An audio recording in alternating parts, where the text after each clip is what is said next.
कल जो पैराग्राफ हुआ था अंत में, उसको पढ़ के आगे बढ़ते हैं। इसमें कहा गुरुदेव ने, लेकर आया है आनंद, आनंद लोक से आया है आनंद के लिए, और जाएगा भी आनंद लोक में। जिन्हें इन बातों पर विश्वास नहीं, कहो उन लोगों से तुम मुझे विश्वास दो, मैं तुम्हें आनंद दूंगा। तुम खून बहा रहे हो सुख के लिए, मैं आनंद दे रहा हूं विश्वास पर। तुम पर नहीं, मेरे ही विराट रूप के एक अंग हो। तुम्हें जंग नहीं करना है, रंगना है अपने उन जीर्ण शीर्ण विचारों को जिन्होंने तुम्हारे जीवन के मूल्य का ह्रास किया, उपहास किया है जीव का, और सर्वनाश करने पर तुले हैं तुम्हारे जीर्ण शीर्ण विचार। विचार किया कहाँ? यदि विचार करता मानव तो आनंद से विचरण न करता। क्यों जगत के निरर्थक कार्यों में अपना समय बिताता? आनंद आनंद की ध्वनि से गुंजा देता विश्व को, और फिर यह कहना न पड़ता कि तुम विश्वास लाओ, मैं तुम्हें आनंद दूंगा। और इसमें यही समझने समझाने का प्रयास किया गया था जो गुरुदेव हमेशा कहते रहते थे अपने जीवन काल में, और अब भी वही बात सूक्ष्म में कहते हैं या अनुभव में देते हैं, जिसे आनंद आनंद आनंद यह जो 3 बार कहा करते थे, उसका तात्पर्य यहां समझा रहे हैं। तू लेकर आया है आनंद। कहां से आया है? आनंद लोक से आया है। और यहां किस लिए आया है? आनंद मनाने के लिए आया है, आनंद उठाने के लिए आया है, आनंद का उपभोग करने के लिए आया है। और जब वापस जाएगा लौटकर, तो कहां जाएगा? वो भी आनंद लोक में ही वापस जाएगा। तो जिन लोगों को इन बात पर विश्वास नहीं होता या उनके जीवन काल में नहीं हुआ, उन्हें बार बार यही समझा रहे हैं गुरुदेव कि विश्वास दो, विश्वास दो। और जो विश्वास करेगा उनकी वाणी पर, उनके भाव और प्रेम के मार्ग पर, अपने आप ही उसके जीवन में आनंद भरपूर होगा। पूरा जीवन उनका आनंद से भर जाएगा। प्राणी खून बहाता है सुख के लिए, और संत आनंद देता है सिर्फ और सिर्फ विश्वास पर। एकमात्र विश्वास करना है उस पर, और तुम अपना पूरा खून पसीना एक किए जा रहे हो, कितनी मेहनत कर रहे हो, परिश्रम कर रहे हो, सुख की प्राप्ति के लिए धन कमा रहे हो, क्या क्या नहीं कर रहे। बस प्रभु पे विश्वास करो, तो अपने आप ही यह उसका वचन है, यह आनंद घन का वचन है। क्या वचन है? कि तुम मुझे विश्वास दो, मैं तुम्हें आनंद दूंगा। और इतना भी आगे एश्योर कर रहे हैं, यानी उसको पुष्ट कर रहे हैं कि तुम कोई दूसरे नहीं हो। तुम तो जो मेरा एक विराट रूप है, जो मैंने अनुभव कर लिया, यानी संत ने अनुभव कर लिया अपना एक विराट रूप, तुम तो उसी विराट रूप का एक अंग हो, उसी के अंश हो तुम। फिर क्यों नहीं विश्वास होता तुम्हें? अभी तुम लगे हुए हो, छोटी छोटी बातों पर द्वंद्व होता है, और द्वंद्व बढ़ जाता है तो संघर्ष में बदल जाता है, संघर्ष बढ़ जाता है तो फिर रण में बदल जाता है। रण यानी लड़ाई, जंग। तो तुम्हें जंग नहीं करना, न किसी और से और न अपने ही विचारों से। तुम्हें तो रंगना है अपने विचारों को, उन जीर्ण शीर्ण विचारों को जिनको अपनाकर तुम चल रहे हो और जो तुम्हारा यानी जीव का और तुम्हारे जीवन का दोनों का सर्वनाश करने पर तुले हैं। इससे स्पष्ट और क्या गुरुदेव कहेंगे कि भाई तुम बंधे हुए हो, जकड़े हुए हो अपने जीर्ण शीर्ण विचारों में, अपनी मान्यताओं में, अपनी रूढ़िवादिताओं में कि हमारे यहां तो ये मान्यता है, भाई हम तो ऐसे ही करते हैं, भाई हमारे यहां तो ये सिस्टम है। तो यदि उन्हीं श्रृंखलाओं में बंधे रहेंगे, उन्हीं जंजीरों में बंधे रहेंगे, तो कहां से हम उस आजादी का अनुभव कर पाएंगे जो एक देशभक्त की उक्ति है कि तुम मुझे खून दो, मैं तुम्हें आजादी दूंगा। ये जीर्ण शीर्ण विचार, इनसे बाहर निकलेंगे तब तो खुली हवा में सांस लेंगे, और नहीं तो चलता रहता है जीवन, इसी प्रकार चलता रहता है। उपहास किया है तुमने, यानी मजाक उड़ाया है अपने जीवन का, मानव जीवन का मजाक उड़ाया है तुमने। किसके द्वारा? इन जीर्ण शीर्ण विचारों के द्वारा। और यदि विचार किया होता इन बातों पर तो फिर आनंद से विचरण करता ना इस दुनिया में। क्यों निरर्थक कार्य जो दुनियादारी के हैं उनमें अपना समय ऐसे ही व्यतीत करता। समय लगता है थोड़ा बहुत। जो कल भी बात आई कि सिर्फ 10% जो है वो है स्थूल का खेल, बाकी 90% तो सूक्ष्म की ही बातें होती हैं जीवन में, जिसकी ओर ध्यान नहीं देता प्राणी।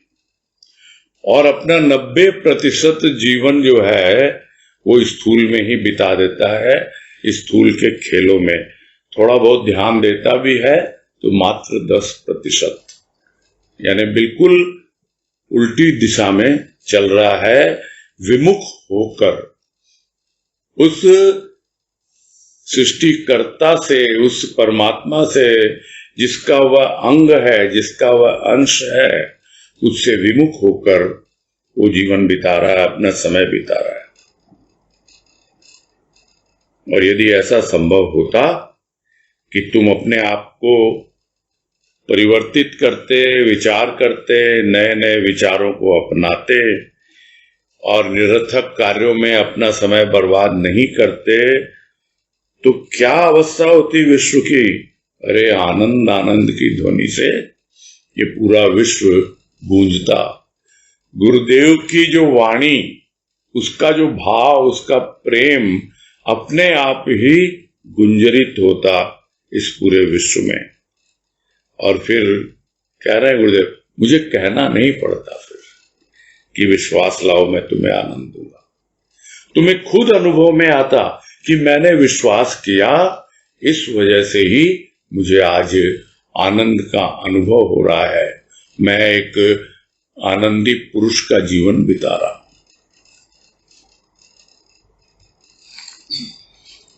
आज कह रहे हैं विचार और कार्य का अद्भुत सम्मिश्रण है। कभी विचार बादलों की तरह बरस पड़ते हैं और कभी वायु में विलीन हो जाते हैं। कार्य तो विचारों का परिणाम है। बादल और जल, जल और बादल, विचार और कार्य, कार्य और विचार, यह क्रम कहें या चक्र अनवरत चलता ही रहता है। कार्य को परिणाम इसीलिए कहा कि विचार अदृश्य रहते हैं और कार्य तो दृष्टिगोचर होते हैं।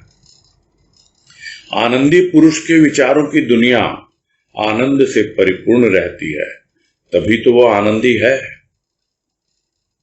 ऐसे पुरुषों के कतिपय कार्य अन्य लोगों को देखने को मिलते हैं, किंतु उनके कुछ कार्यों को देखकर यह समझ लेना कि इसके अतिरिक्त इसके पास और क्या हो सकता है, गलत है। ऐसे महापुरुष बहुत कम कार्य करते देखे गए हैं। उनके विचार हिमालय से भी महान होते हैं। संपूर्ण विश्व का आनंद स्वतः उनके पास उसी प्रकार आता है जिस प्रकार की समुद्र के पास नद नदियों का जल।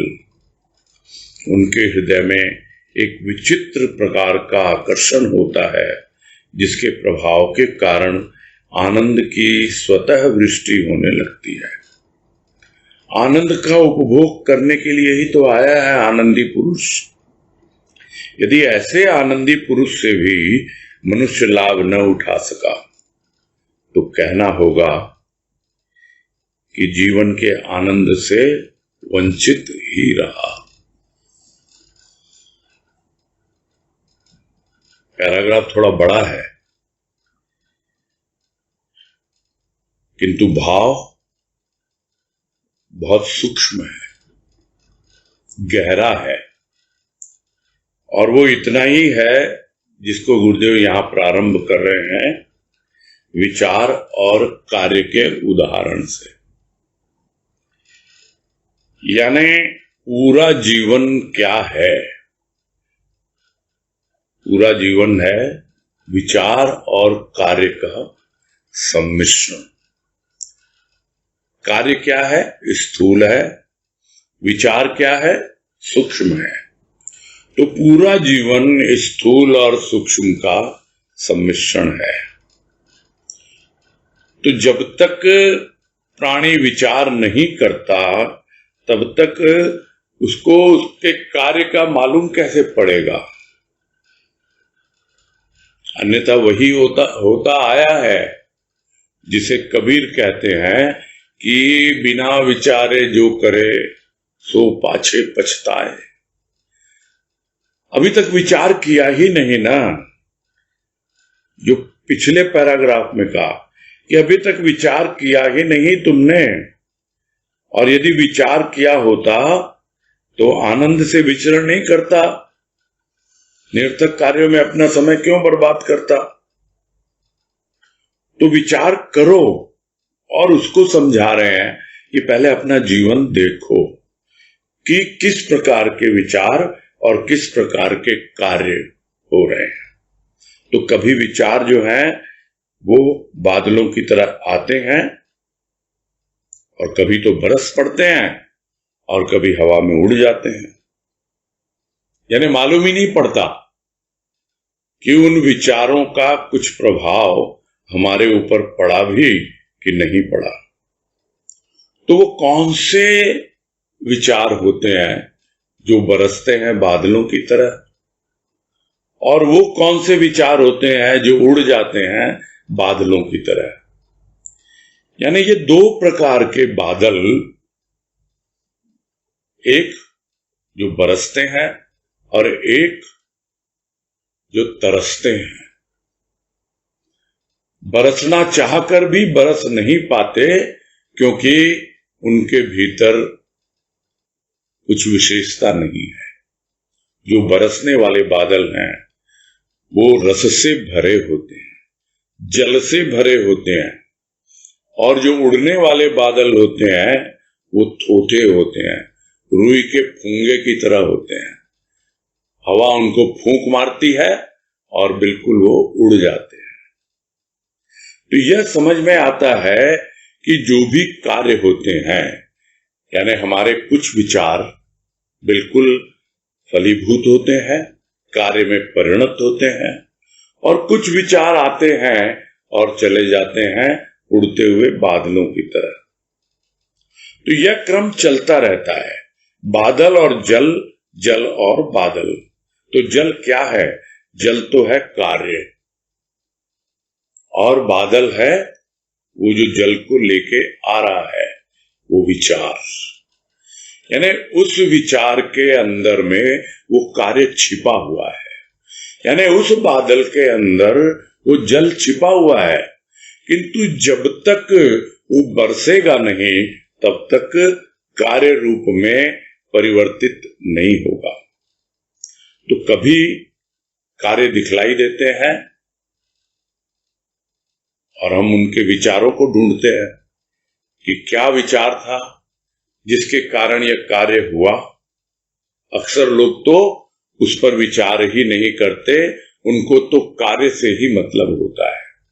वो स्थूल के प्राणी स्थूल में ही खेलते हैं और उनको विचारों से कोई सरोकार नहीं होता है। किंतु जो थोड़ा ध्यान देता है उसको समझ में आता है कि कार्य और विचार का यह जो क्रम है,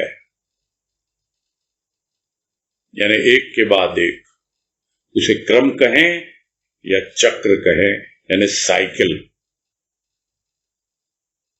वो एक साथ चलते ही रहते हैं।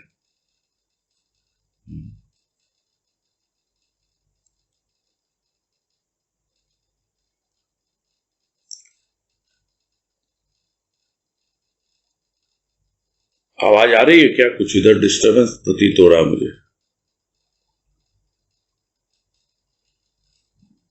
आवाज नहीं आ रही ना? अनम्यूट करो भाई। वनीता, हेलो, अनम्यूट करो। टेक्निकल प्रॉब्लम की वजह से भैया जी लेफ्ट हो गए, एक मिनट चेक कर रहे हैं। हाँ, अनम्यूट करो मुझे। टेक्निकल प्रॉब्लम हो रही है। चलो वेट करते हैं फिर।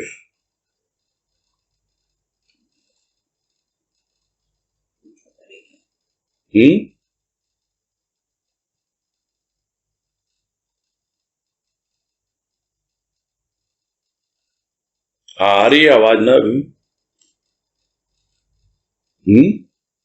हेलो, हाँ, आवाज आ रही है ना अभी? जी भैया जी। हाँ ठीक है, फिर चले आगे बढ़े। आवाज आ रही है भैया जी। हाँ, नहीं मुझे ऐसा लगा कि भी गायब हो गया था ना बीच में, एकदम समझ नहीं आया। खैर,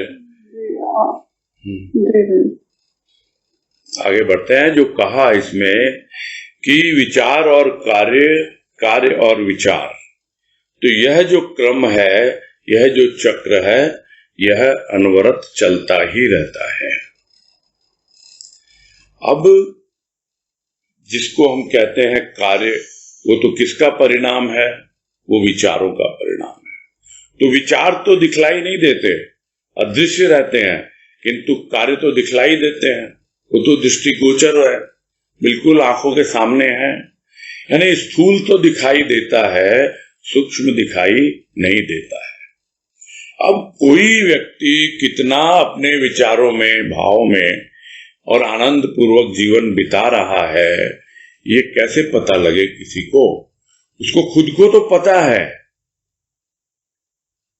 कि आनंदी पुरुष जो होता है, जैसे गुरुदेव यहां अपने लिए कह रहे हैं कि उनको तो पता है, उनके विचारों की जो दुनिया है वो तो आनंद से परिपूर्ण रहती है। हमेशा उनके विचार में आनंद ही आनंद रहता है, तभी तो वह आनंद मनाता है, आनंद का उपभोग करता है और आनंदी कहलाता है।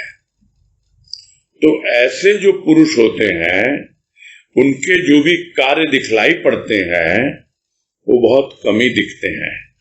अक्सर ऐसे जो आनंदी पुरुष हैं वो अपने आप में ही मगन रहते हैं, और उनके कुछ थोड़े बहुत कार्यों को देखकर कोई अगर यह समझ ले कि भाई इनके पास तो कुछ भी नहीं है, न कुछ कहने को है न कुछ करने को है, कुछ तो दिखाई देता ही नहीं स्थूल में इनका, ये कोई जीवन है,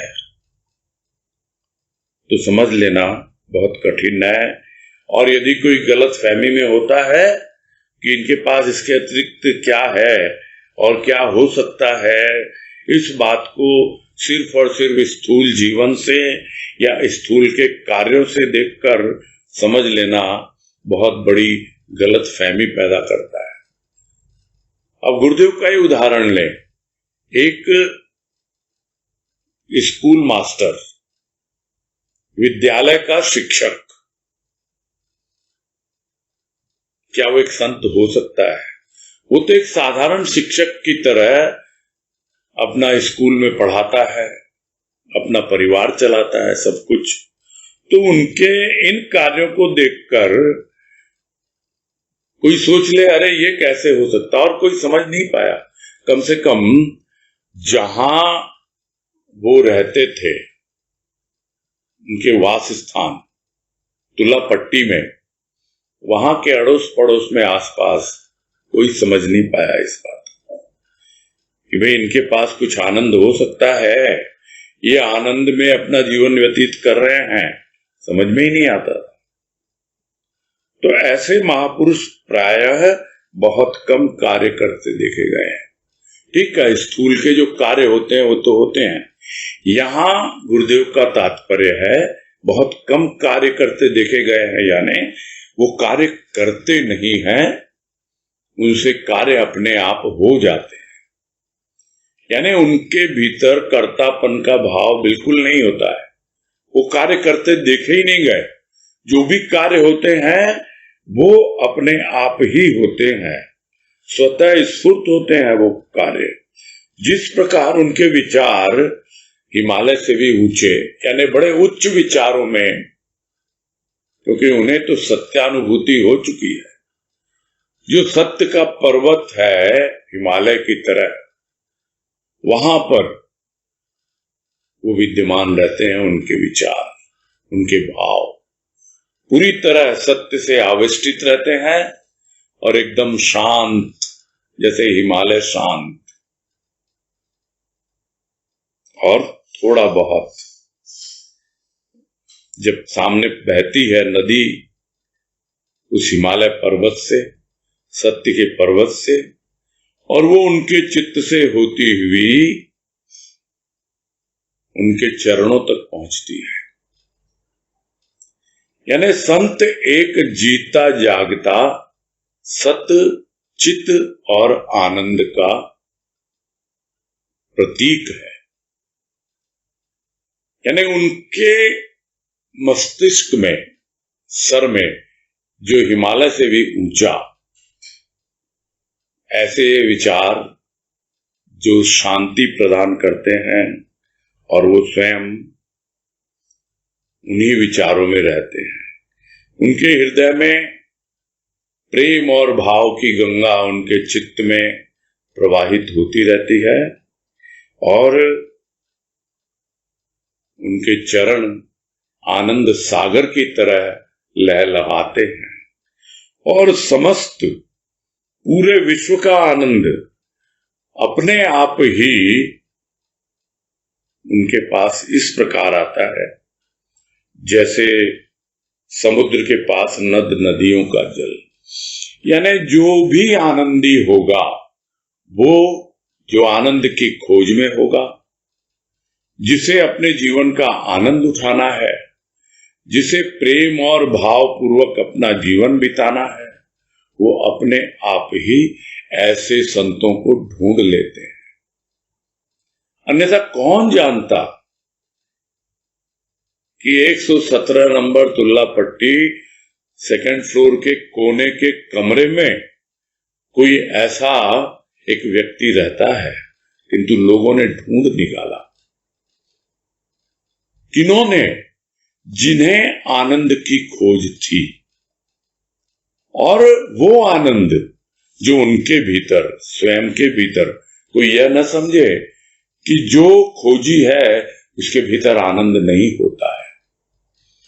उसे आनंद का कहीं न कहीं आभास होता है, कहीं न कहीं उसे स्वाद मिल चुका होता है, इसीलिए उसे वो खोजता है कि ऐसा स्वाद मुझे चाहिए, ये तो और दूसरी जगहों पर नहीं मिल रहा है मुझे। तब गुरुदेव उनको मिलते हैं और जिस तरह सारे नद नदियां और आनंद स्थूल में भी और सूक्ष्म में भी सब अपने आप आके उनके चरणों में समाहित होते हैं। सारे विचार, सारे भाव जो आनंद से भरे हुए हैं अपने आप आते हैं और उनके हृदय में एक विचित्र प्रकार का आकर्षण होता है और वो आकर्षण वही अनुभव कर पाता है जो उनकी आंखों में देखता है और उनकी आंखों से देखना सीख जाता है। तब अपने आप अनुभव करता है वो प्राणी जब अपनी ही आंखों को देखता है दर्पण में, तब समझ में आता है कि यह आकर्षण कहां से आया। यह आकर्षण तो मेरे प्रभु के हृदय से मेरे हृदय में ट्रांसमिट हुआ है, पहुंच गया। अब उसकी आंखों में देखते देखते मैं उसकी आंखों से देखने लगा हूं। एक विचित्र आकर्षण, जब तक हमारी आंखों में वो दृष्टि नहीं होगी तो हम दूसरे की आंखों में उस आकर्षण को अनुभव कर ही नहीं सकते। एकमात्र गोपियां ही कृष्ण की आंखों में उस आकर्षण को अनुभव कर पाती हैं।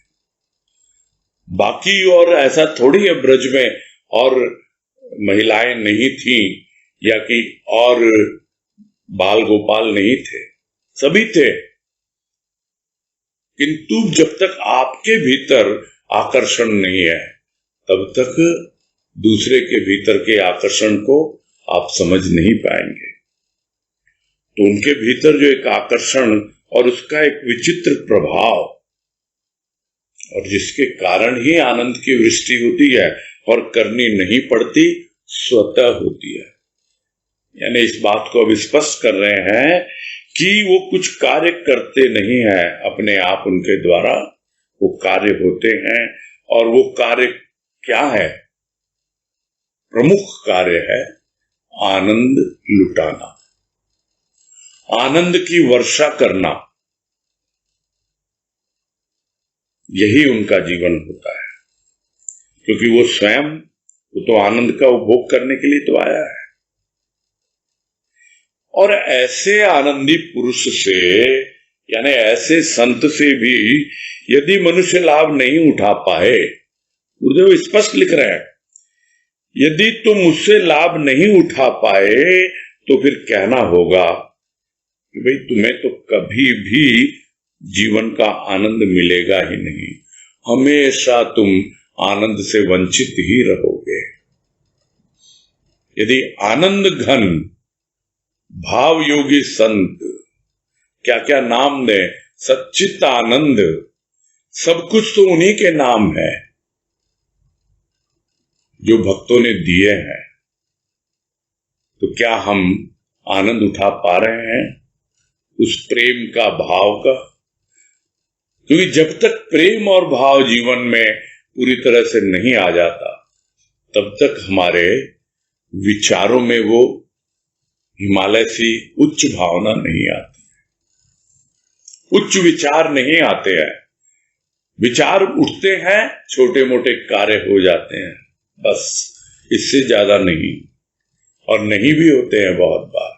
जैसे बादल हवा में उड़ जाते हैं वैसे ही विचार कहां के कहां चले जाते हैं। तो आनंदी पुरुष यानी ऐसे संत से यदि हमें लाभ उठाना है तो अवश्य ही हम बस एकमात्र कमिटमेंट कि हम तुम्हें विश्वास देंगे, दे रहे हैं, तुम हमें आनंद दोगे नहीं, दे रहे हो। यह जीवन, यह प्रेजेंट में जीना, विश्वास दो तो आनंद दूंगा। अरे मैं तो विश्वास दे रहा हूं और उस आनंद को अनुभव भी कर रहा हूं। यह अपना मूल्यांकन हम करना सीखें। हम छोटी छोटी बातों से, छोटे छोटे अभाव से विचलित हो जाते हैं, समझ ही नहीं पाते। और वो कह रहे हैं कि मैं आया हूं तुम्हारे जीवन में और यदि तुम मुझसे इतना लाभ भी नहीं उठा पाए तो जीवन के आनंद से तो वंचित रहोगे। आगे कह रहे हैं वही समझा रहे हैं क्यों नहीं ऐसा होता। क्यों नहीं होता, इस पैराग्राफ में कह रहे हैं कि चित्त में चाव नहीं, हृदय में उल्लास नहीं, मन मगन नहीं, शरीर स्वस्थ नहीं, कार्य संतुलित नहीं, वार्ता में प्रेम नहीं, संग ठीक नहीं, हर बात में नहीं नहीं, तो हां कब कह सकेगा मनुष्य। हां कहें तो यहां वहां आनंद पा सकता है, अन्यथा अन्न ही अन्न था और है, अतिरिक्त कुछ न था और न कुछ है। अन्य अर्थात दूसरा था आनंदी पुरुष, नगण्य था जीवित अवस्था में, किंतु आनंद की ज्योति फैला गया, वह अब भी है और रहेगी अनादिकाल तक। लाभ न उठाया जीवित अवस्था में और अब भी साधारण जन के लिए नगण्य ही है, क्योंकि आनंद पाना तो सौभाग्य की बात है। अभागा प्राणी सुख के लिए ही परेशान है, आनंद तो किसी किसी भाग्यशाली को ही प्राप्त होता है।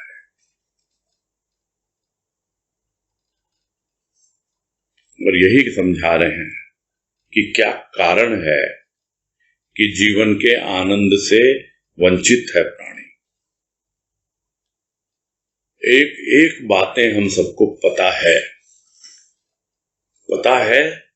तो फिर उसके अनुसार अपना जीवन यापन करें, सुधारें। चित्त में चाव नहीं, क्या चित्त में चाव नहीं?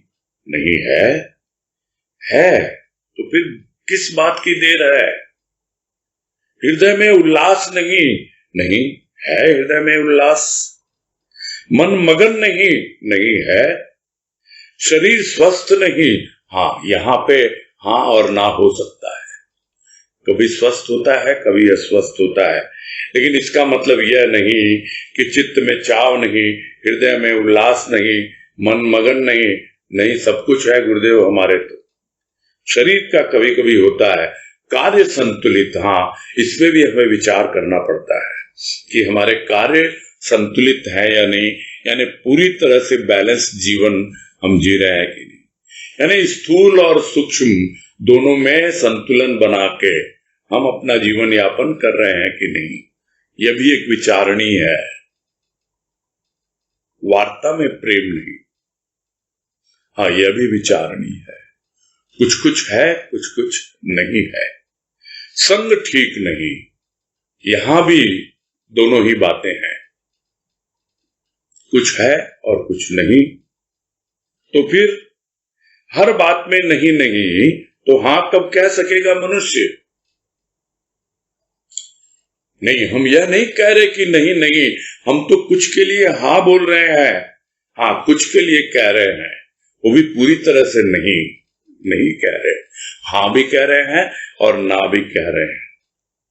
तो हां कहें थोड़ा सा तो हां कहें, तो कह रहे हैं हम हाँ, और यही कह रहे हैं गुरुदेव, हां कहे तो यहां वहां आनंद पा सकता है। भाई हां कहो, हाँ कौन कहता है हाँ? जो आपको समझता है, वो भीतर वाला, वो कहता है हाँ, बढ़ चल आगे। किसी और की मुंह की ओर देखोगे, मुखापेक्षी होगे, सब यही कहेंगे नहीं तुम्हारे संभव ही नहीं है। अरे गृहस्थ में रह के ऐसे कर सकते हो क्या? तुमको बच्चे पालने नहीं है क्या? तुम्हारे परिवार नहीं संभालना है क्या? पता नहीं कैसे कैसे निगेटिव विचारों से भर देते हैं, ना, क्योंकि वो वैसा ही जीवन जी रहे हैं। उस संग को देखना पड़ेगा, उससे बचना पड़ेगा। ऐसे लोगों का संग करें जो हाँ करते हो। भजन की पंक्ति याद आ गई, उसकी एक दो लाइनें कि ना ही ना सब कहें, मां कहे हाँ मुझे। ये तो गुरुदेव की कृपा है कि मां का सानिध्य मिला है। जिस किसी से पूछो, नहीं भाई संभव नहीं, मां कहते हैं हाँ संभव है, क्योंकि उन्होंने अपने जीवन में संभव किया है। गुरुदेव कहते हैं संभव है आनंद पाना, मैंने आनंदी जीवन व्यतीत किया है, तुम भी कर सकते हो। और यदि हाँ कहते हो तुम स्वीकार करते हो इस बात को, तो फिर कहां नहीं आनंद, यहां आनंद, वहां आनंद, सब जगह आनंद ही आनंद है, क्योंकि तुम्हारे भावों में, विचारों में आनंद है।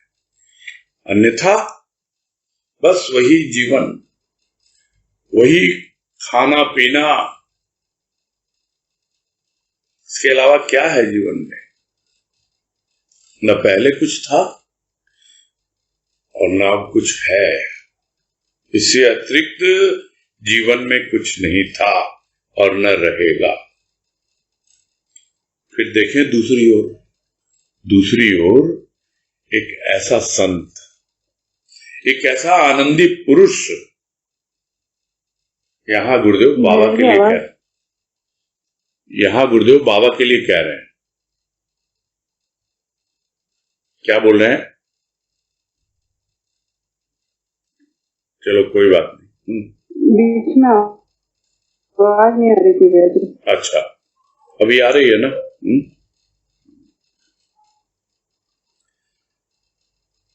तो उसमें बढ़े, आगे बढ़े ना।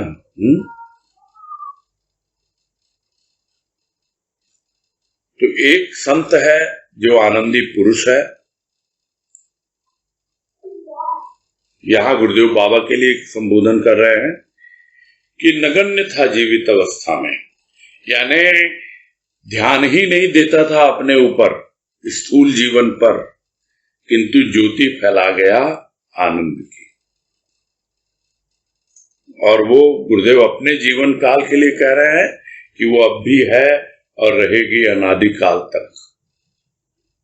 और हम कह सकते हैं कि था वो आनंदी पुरुष, वो आनंद घन सतगुरु।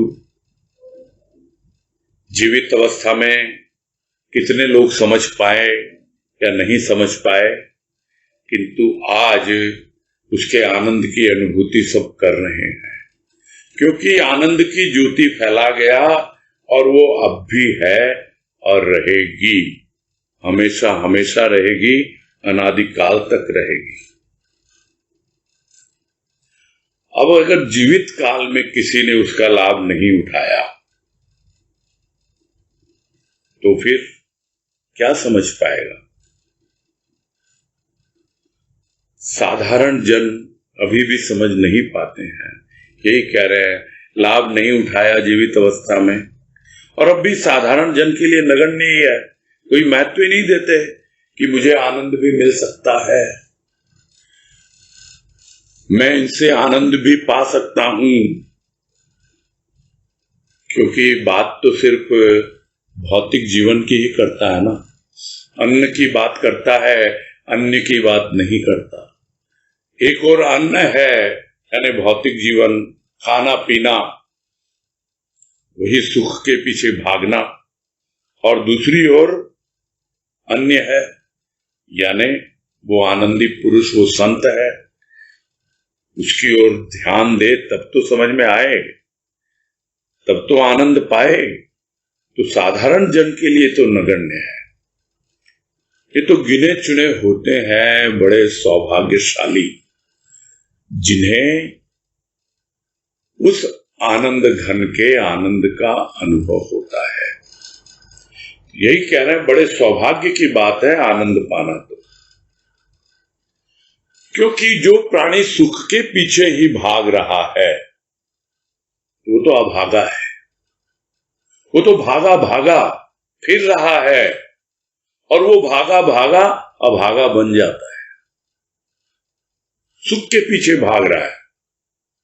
और आनंद मिलता है भाग्य वाले को।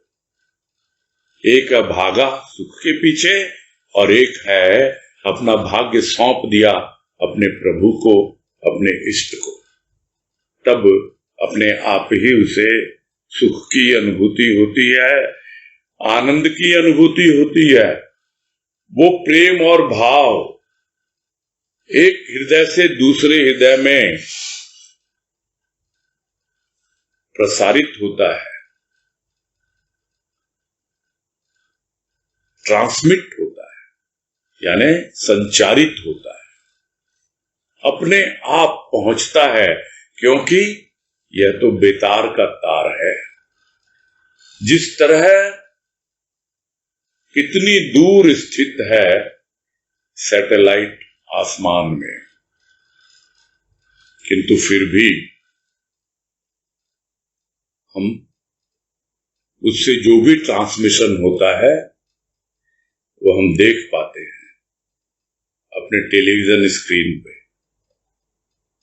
वैसे ही अपने हृदय पटल पर हम देख पाते हैं, अनुभव कर पाते हैं, वो जो ट्रांसमिशन बैठा हुआ कहीं होगा सातवें आसमान में, पता नहीं होगा हमारे हृदय में या कि हमारे अंतःकरण की गहराई में, खोज रहे हैं हम तो उसे। किंतु जब वो अनुभव देता है, वैसी अनुभूति देता है प्रेम और भाव की हृदय में, तो अपने आप ही आनंद से सराबोर हो जाता है प्राणी और अनुभव करता है कि हाँ प्रभु, कितनी बड़ी कृपा है तुम्हारी, हम तो बड़े ही भाग्यशाली हैं। न जाने कितने जन्मों के सोए हुए भाग्य जागे जब तुम हमें मिले और तुम्हारा आनंद हमें मिला। बस यही पूरा करते हैं।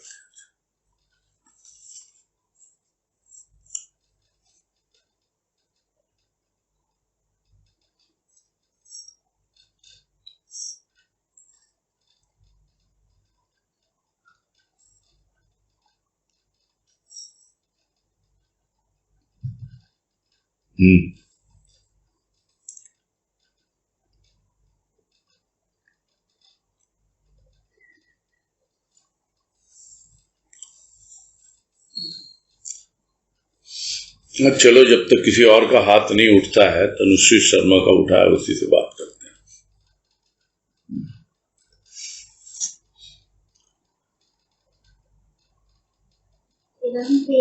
हाँ नमस्कार, बोलो। हेलो, बोलो बोलो। ये जो बात आई आज की, ये जो बात आई कि हम कार्य पे ध्यान देते हैं, उसके पीछे के विचार पे ध्यान नहीं देते। और कल किसी ने प्रश्न भी किया था कि आपने जो से पहले बोला था कि हमारा मतलब 90% जीवन सूक्ष्म है और 10% स्थूल है, लेकिन हम 10% पे ज्यादा ध्यान देते हैं और सूक्ष्म पे ध्यान नहीं देते। तो इसका मतलब ये है कि हम कोई भी कार्य कर रहे हैं तो हम ये सोचे हम क्यों कर रहे हैं, उसके पीछे भावना क्या है, सिर्फ कार्य में ही नहीं लगे रहे, ये मतलब है। जैसे पहले भी बहुत बार बात हुई है, कोई कार्य होता है, कार्य तो हुआ संपादित, कहीं न कहीं आपके भीतर उसके लिए विचार आया होगा, भले ही आपने जानबूझ के नहीं किया होगा, स्वतः हो गया होगा वो कार्य, किंतु आप उस कार्य के पीछे देखो कि कहां से वो कार्य हुआ। कुछ कार्य जो होते हैं बड़े ही प्राकृतिक होते हैं, जो आपके रेगुलर रूटीन में सुबह शाम होते ही रहते हैं, उसके लिए कोई विचार करने की जरूरत नहीं होती है, वो तो बिल्कुल स्वतः स्फूर्त अपने आप होते हैं।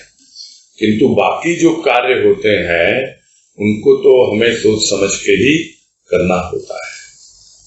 और जब हम किसी और से भी इंटरेक्ट करते हैं अपने स्थूल के जीवन में, तो भी स्वाभाविक है हम बोलने के पहले विचार करेंगे ना, सोचेंगे, तब तो मुंह से बोलेंगे।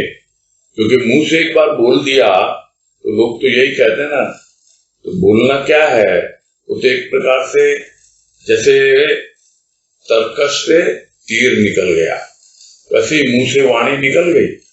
अब वो क्या रूप धारण करेगी वो आपको सोचना है। तो जब पहले सोचे बाद में ना सोचे, कुछ बात है, कुछ जीवन बिता रहे हैं, शांत होके बैठे हैं, थोड़ा विचार करें।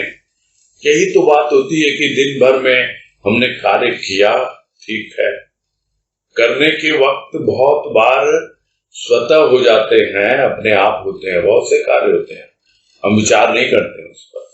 वो कहाँ से आते हैं वो कार्य? वो आते हैं हमारी प्रकृति, सूक्ष्म प्रकृति के कारण, कि हमको बार बार सोचना नहीं पड़ता है। हम उन सब सिचुएशंस के प्रति पहले से ही हमारा, जिसको कहते हैं माइंड जो है, वो कंप्यूटर की भाषा में क्या बोलेंगे, प्रोग्राम्ड होता है। वो पहले से ही प्रोग्राम्ड होता है हमारा माइंड, तो हमको कुछ सोचना नहीं पड़ता है, बाय डिफॉल्ट होते हैं वो सारे कार्य अपने आप।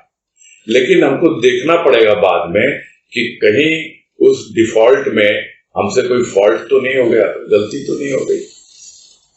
तो वो जरूर थोड़ा विचार करना है, और उसी को कहते हैं कि रात को सोने के पहले आप कम से कम 5 मिनट ये देखो कि आपका दिन कैसा गया, और फिर विश्राम में जा रहे हैं तो हम अपने प्रभु की गोद में विश्राम कर रहे हैं। तब रिलैक्स होके सोएंगे, संतुष्ट होके सोएंगे, और तब अगले दिन जब उठेंगे तो अपने आप ही हमारे भीतर एक उत्साह, उमंग, उल्लास अपने आप ही आएगा, क्योंकि हम पूरी रात रिलैक्स होकर सोए।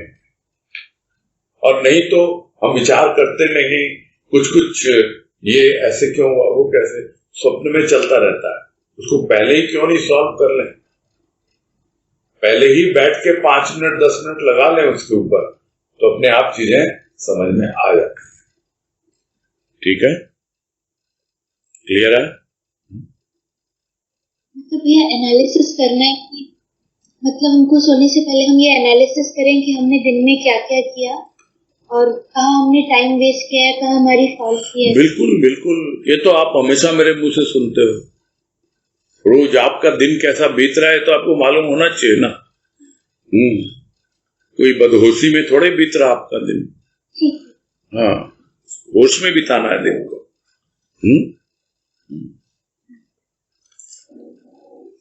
हाँ हाँ, हरिओम। हाँ, शकुंतला झुंझुनवाला।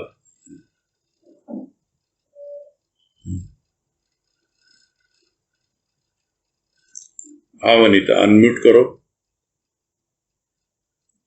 हाँ, हुआ अनम्यूट। हाँ बोलिए। हाँ बोलिए शकुंतला भाई। हाँ भैया, ये 44 पेज है मेरे पास तो। हाँ, आनंद का। आप पैराग्राफ बताओ। कल शुरू हुआ था ना ये। पैराग्राफ बताइए, पैराग्राफ। पैराग्राफ सेकंड है, सेकंड पैराग्राफ आनंद का।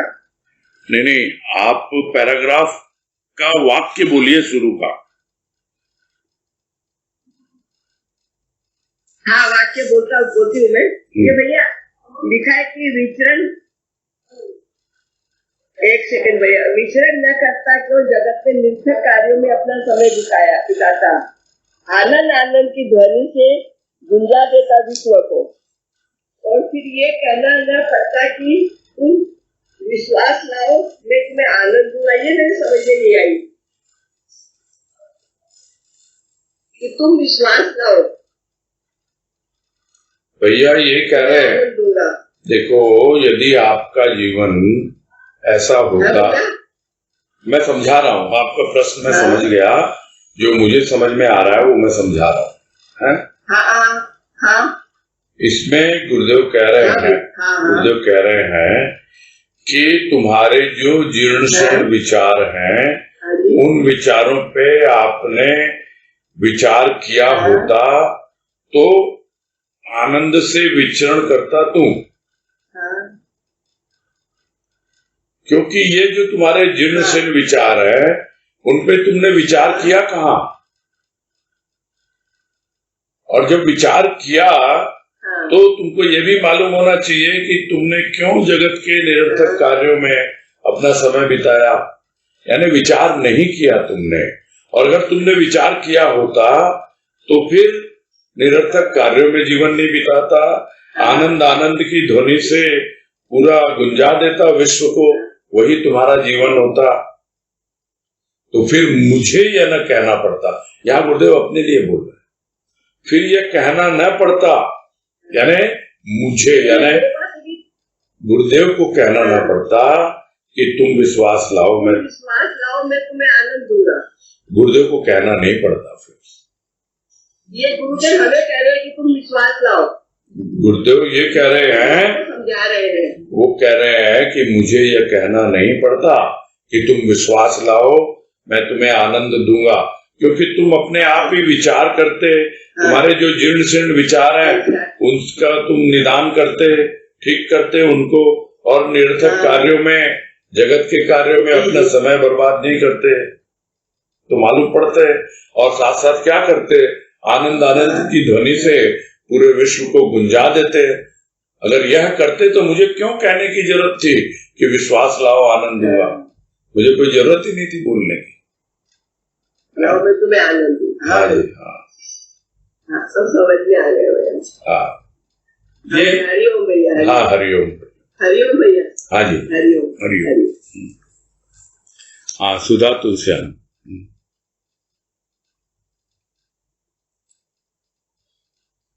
प्रणाम भैया।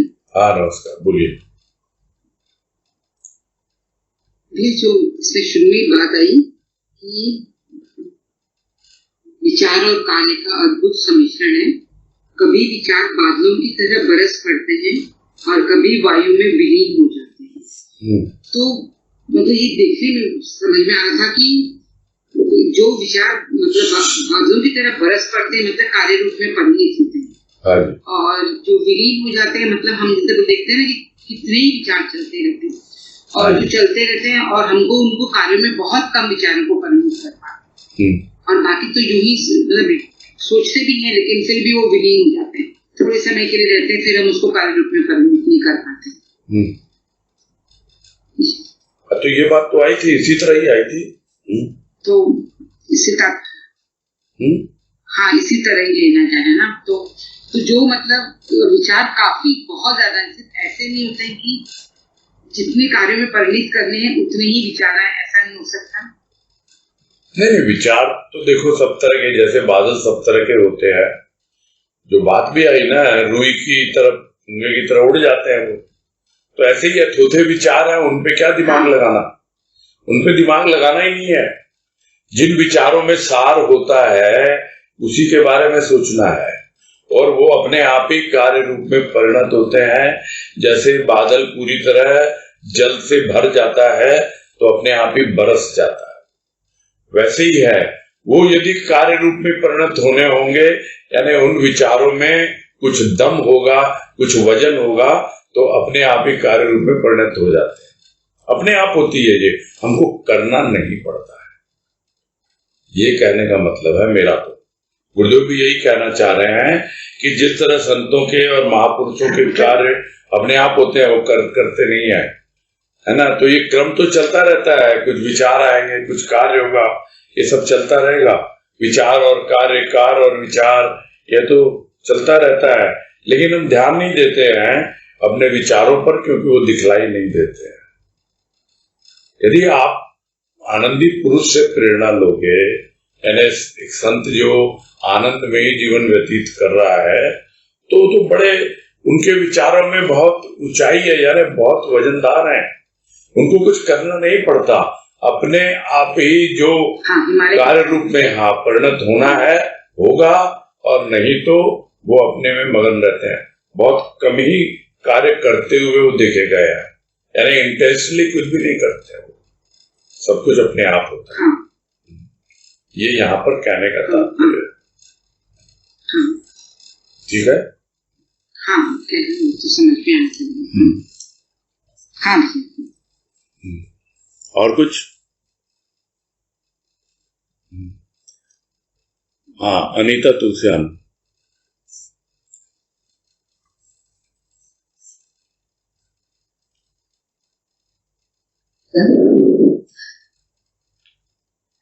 प्रणाम भैया।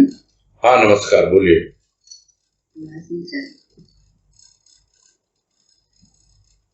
भैया ये जो बात आई कि ऐसे महापुरुष बहुत कम कार्य करते देखे जाते हैं, उनके विचार हिमालय से भी महान है। तो हिमालय से भी महान का मतलब जैसे हिमालय से मतलब दृढ़ता की बात नहीं है यहाँ पर, क्या दृढ़ हो जाते जो कार्य में जो उनके विचार बड़े उच्च विचार होते हैं। हिमालय जैसे ऊंचाई पर है, वो हमेशा उच्च विचारों में ही रहते हैं। और जो फिर सत्य की बात आई कि जैसे हिमालय पर्वत सत्य की तरह है, तो हमेशा उनके विचार सत्य में ही स्थित रहते हैं। फिर वो उदाहरण भी जो आया उनकी कृपा से, गुरुदेव कृपा से, कि उनके चित्त में हमेशा भाव की गंगा बहती रहती है, और जहाँ कहीं भी भाव हो, सारी नदियां उनके जो चरण है, जो आनंद का रूप है, आनंद सागर में समाहित होती रहती हैं, नद नदियों के रूप में। ये एक संत का जीवन कह लें या उसकी पर्सनैलिटी का एक एनालिसिस है। यही है, गुरुदेव ने भी यही कहा है। यहाँ पर बहुत उच्च विचारों में वो स्थित रहते हैं, हिमालय से भी महान होते हैं, यानी बड़े ऊंचे होते हैं, और संपूर्ण विश्व का आनंद अपने आप आता है। और उनके हृदय में विचित्र प्रकार का आकर्षण होता है, इसलिए वो खींच के लाता है ना। उनके भीतर का आकर्षण ही उन लोगों को खींच के लाता है जो थोड़ा बहुत उसके प्रति आकर्षित हैं। इसीलिए गोपियों का उदाहरण भी आया है यहाँ पर। तो मुझे तो यही भाव समझ में आ रहा है। आपको क्या डाउट है, ये बताइए।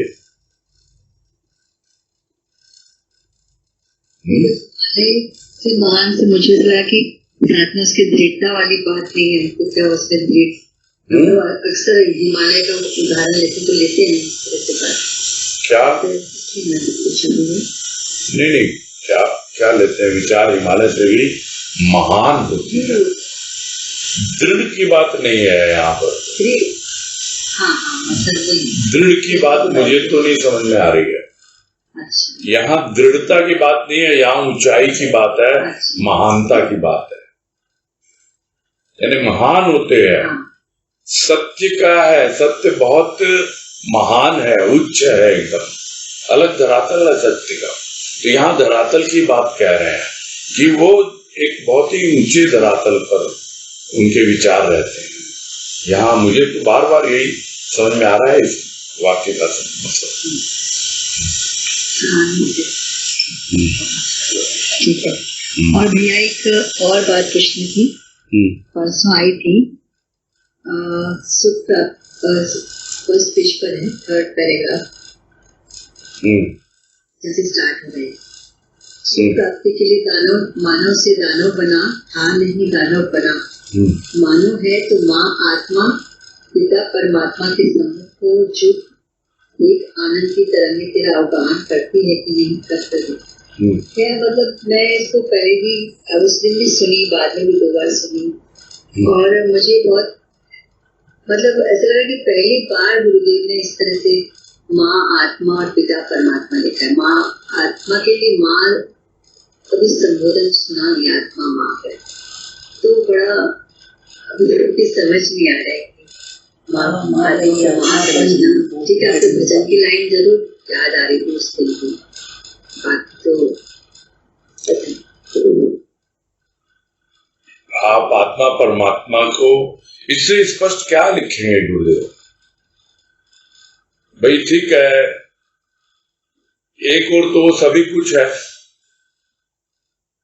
तू गुरु आत्मा मेरी माँ भी है, तू धड़कनों में बसी मेरी जान भी है, तो तू तो सभी कुछ है मेरे लिए।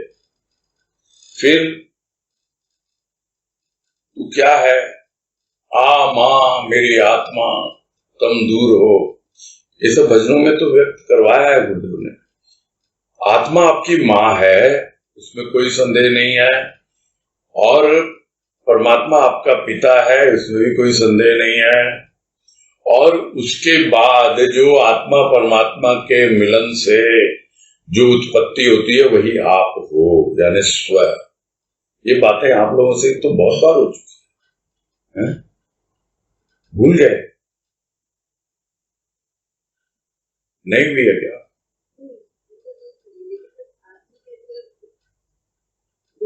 हुई है, बहुत बार हुई है। हाँ हुई है ना। तो ये चीज आत्मा तो का संबोधन हुई लगा के लिए होता है, इसके लिए खुद के लिए कहाँ आत्मा। ठीक है, अभी जो बात है अपन उसी पे टिके रहे हैं ना, जो गुरुदेव बोल रहे हैं कि माँ आत्मा और पिता परमात्मा। और वो आया भी था कि जब तक आत्मा परमात्मा का मिलन नहीं होता है तब तक आपको स्वयं की अनुभूति नहीं होती है। हाँ। ठीक है। हाँ भैया। हाँ नाथी जुनून वाला। प्रणाम भैया। हाँ जी।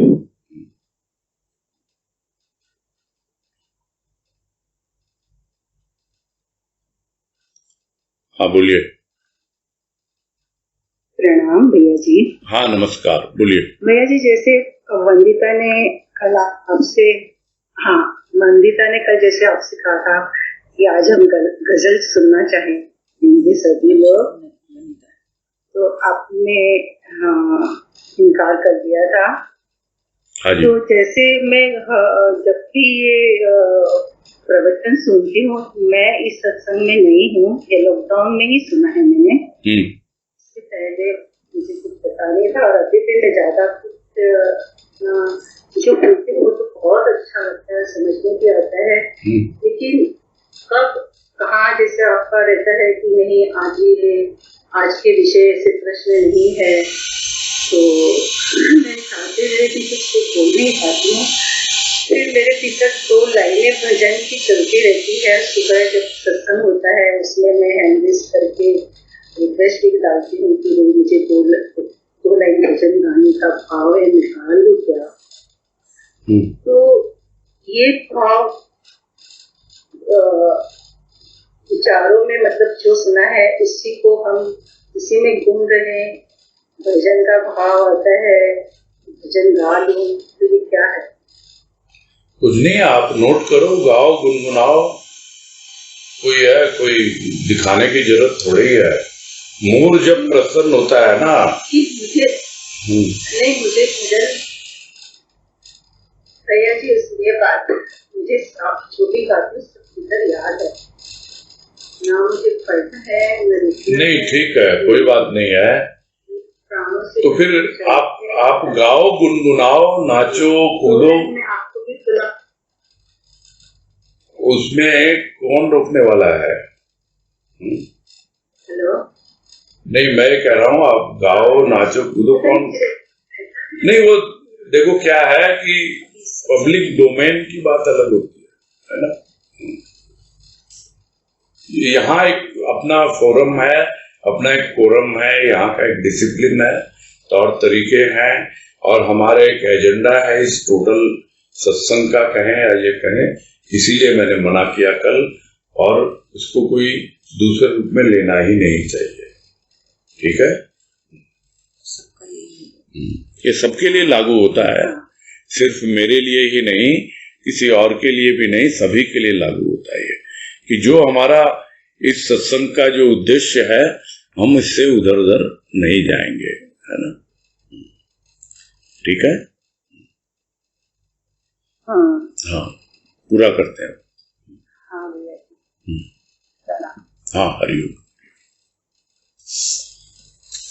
हाँ वनीता। जी भैया जी, हरिओम भैया जी। हाँ हरिओम, हरिओम, सबको हरिओम।